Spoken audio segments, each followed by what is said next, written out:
So we set up the bar on the outside, that way when you're pulling on it, it's an extra little spot. I'd rather you do this kind of a spot relative to somebody spotting you. For me. Come back over here. Look how far back he is here. This is beautiful.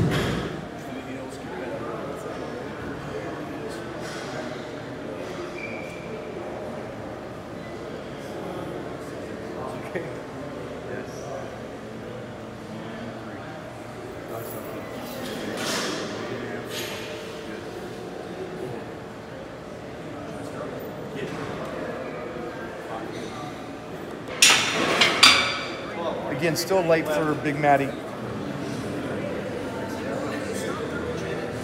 Nice. See him reverse out of that? There's no explosion. It's nice and slow, controlled, beautiful. Nice.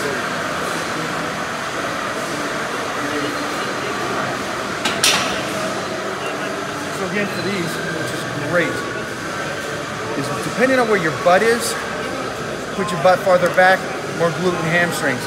Because you're spotting yourself and where you want to put yourself or the weight of the bar, I'm actually going to push it forward, which wouldn't be perfect form in a sense of a squat. But what it's going to isolate is more of a sissy squat in a sense, more of the teardrop of the leg.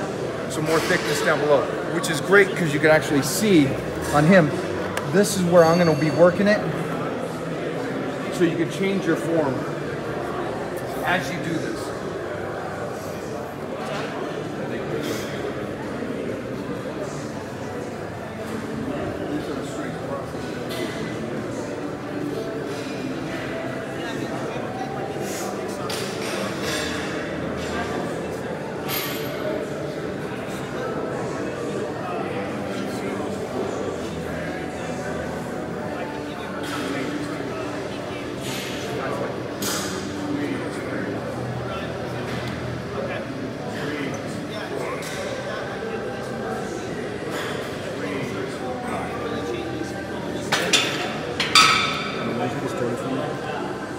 That style of squat that Mike's doing, in my opinion, is coming from a powerlifting background.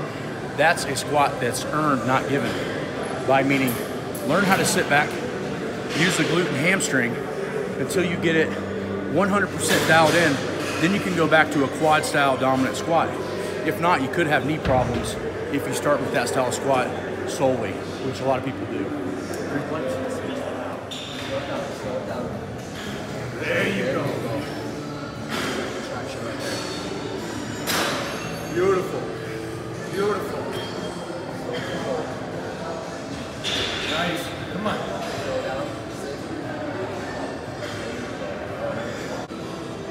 So, as you're going to see now, Mike has taken off his shoes with a slight heel and went completely barefoot.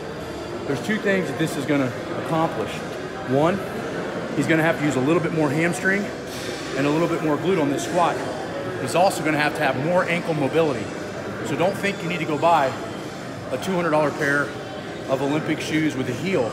You actually want to get really good barefoot so that way you can use a little more hamstring, a little more glute, and make the squat a little bit more of a posterior chain movement. The higher the heel, the more the knee's going to work, which is good for some things in isolation, but for most people, you need to learn to develop a hip dominant squat at least first. We're going to try to teach you guys not just what we're doing, but why we're doing it. And actually, I would talk to my young self, and when I'm saying my young self, my 16, 17, 18-year-old self, and say, slow down. I get that you can squat this, but try to come down and change it. Yeah. And our late great friend would always talk about slowing eccentrics and not putting max power into the bar all the time. So you could actually develop higher strength, because if we put max speed into this, we can make it much lighter. But if we train at a different speed range, which is what nobody thinks about, changing the tempo of the movement, slowing it down, taking away the tendon stretch reflex, now you got to exercise and smash and muscle. Do you want to tell them who you're speaking of? Charles Poliquin. Yeah. Yeah. So give a shout out. He just passed away. Yeah. Read up on something he just said, which is great. Is speed, power. If we move through this thing fast and fucking, excuse my, bleep that. If we move through this fast and just hardest core, boom, this is easy for us. And I know that, I think everybody out there wants to do that every time they want to work out. Yeah. And we're going to try to teach you guys not just what we're doing, but why we're doing it. And actually, I would talk to my young self, and when I'm saying my young self, my 16, 17, 18-year-old self, and say, slow down. I get that you can squat this, but try to come down and change it. Yeah. And our late great friend would always talk about slowing eccentrics and not putting max power into the bar all the time, so you could actually develop higher strength. Because if we put max speed into this, we can make it much lighter. But if we train at a different speed range, which is what nobody thinks about, changing the tempo of the movement, slowing it down, taking away the tendon stretch reflex, now you got to exercise and smash and muscle. Do you want to tell them who you're speaking of? Charles Poliquin. Yeah. Yeah. So give a shout out. He just passed away. Yeah. Read up on a lot of his information and what he discovered. Yeah. Brilliant guy. A lot of what he brought back to me in the last few years was I had a heavy day and I had a speed day, but I never put tempos in it. So what I started doing is 3s and 5s and slowing the eccentric phase down where I could not use my power, which I'm really good at. And when I brought it back, I was way, way stronger. Yeah. So again, guys, changing up. A good day to do this is for you guys if you're dieted down, you're tired, you're depleted. Okay, then throw this in there. There's always going to be a give and a take. So watch this now. 500 for him is nothing, but it's the way he's performing the 500, which is something. All right, let's go.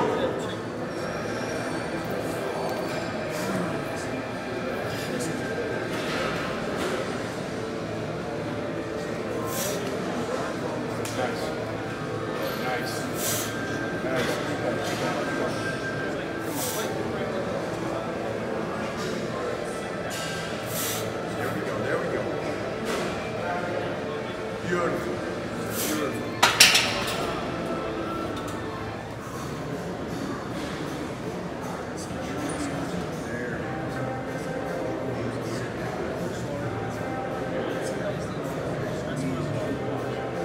There. 2. Now you guys can see how slow it's going. Push it out. Squeeze. 3. Come on. Push it out. Squeeze. 4. Good. Push it out. Squeeze. 5. Good. You basically just made 500, and I've done these kind of weights before, as hard as 700. Just by slowing it down and making it to where you can't use any pop. Hold on. Easy way. Easy way. Come on. Easy way. Nice. Look at that. Beautiful. Beautiful. Beautiful. There you go. Nice. Yeah. Perfect. Squeeze out of it. Nice. All right. So this is the last set of the squats we're going to do today. These are originally designed, or I first saw Fred Hatfield doing them. But what we're doing is slowing the eccentric down. This is a little over 500 pounds. So Mike's going to control this on the way up, on the way down, and off the box. Trying not to use any power. It's just smooth. There's no speed on this. There you go. Set it. Squeeze. There it is. Looks like you're on stage. Push those knee out. Down, You're showing off your legs. Squeeze at the top. Squeeze at the top. Squeeze at the top. Good. Keep squeezing. Keep squeezing. There it is. Good. Hey Mike, you know what would be good for video? So we're going to show you the difference on speed. The way we're doing it is basically for you guys that are wanting to develop that muscle at the same time. If you're just worried about strength, I'll go either way with it. I recommend doing it this way, both ways. for both aspects of it, strength and power and muscle. But watch the speed of this now.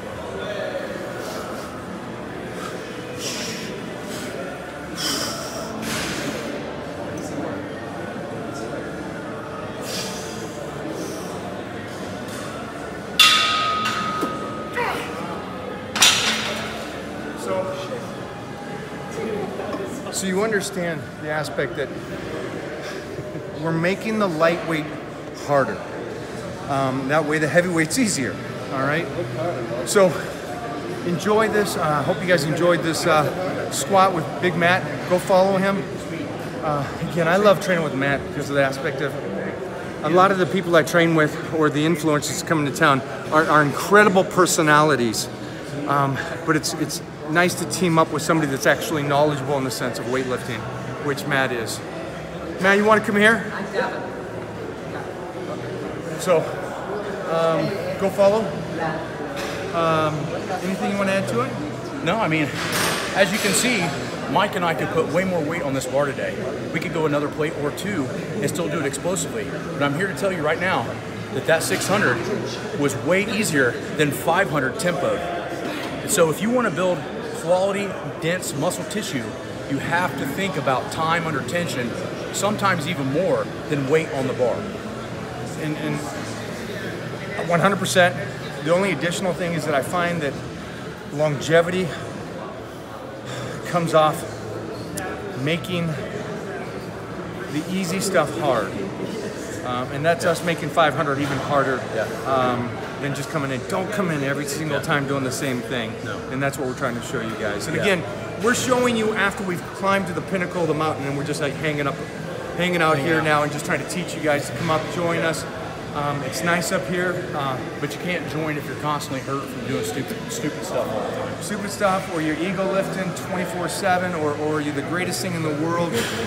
Life will straighten that out quick enough. I think we both agree that consistency is key over everything.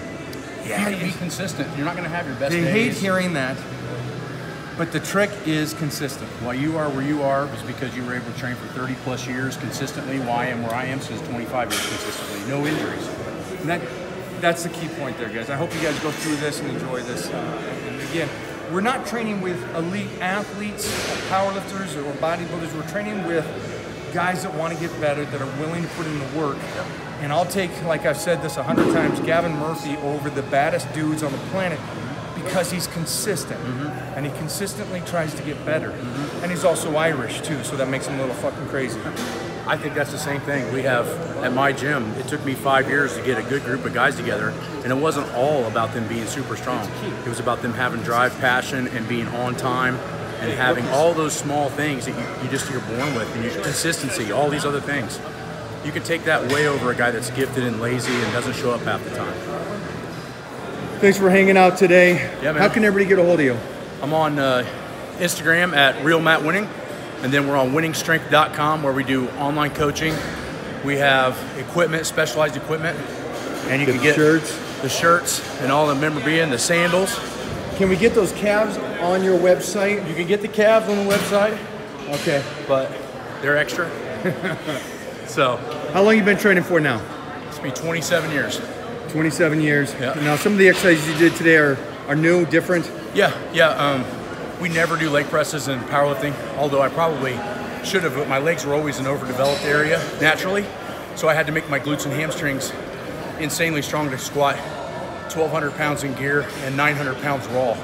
So it was always finding the weak point and training the shit out of it. And now we're switching a little bit more to aesthetics and health and just being lean and attacking the diet side of things with the help of you. They probably can't tell, but this is about 260 pounds. Yeah. That is a massive man. Thick. Yeah. And you've been in the range of 300? 315 to 305. I was there for 13 years.